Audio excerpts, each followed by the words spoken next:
പ്രശസ്ത സോപാന സംഗീത കലാകാരൻ ഞരളത്ത് ഹരിഗോവിന്ദൻ മുസ്ലിം ലീഗിൽ ചേർന്നു.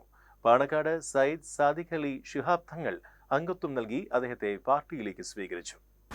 അതായത് ഇവിടുത്തെ സാമൂഹിക ധ്രുവീകരണത്തിന് പ്രതിരോധം സൃഷ്ടിക്കുമെന്ന് ഞാൻ കരുതിയിരുന്ന പ്രധാനപ്പെട്ട ഒരു സംവിധാനമാണ് ഇവിടുത്തെ ഇടതുപക്ഷ പ്രസ്ഥാനങ്ങൾ.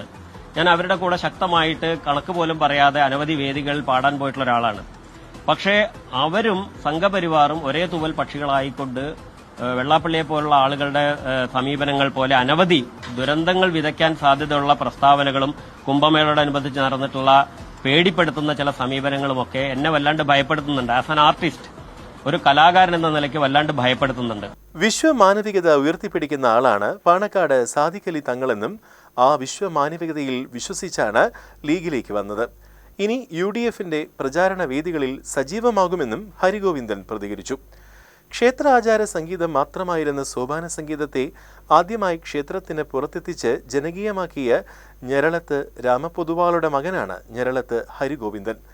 രാജ്യത്തിനകത്തും പുറത്തുമായി ഏകദേശം 5000-ഓളം വേദികളിൽ ഇദ്ദേഹം സോപാന സംഗീതം അവതരിപ്പിച്ചിട്ടുണ്ട്.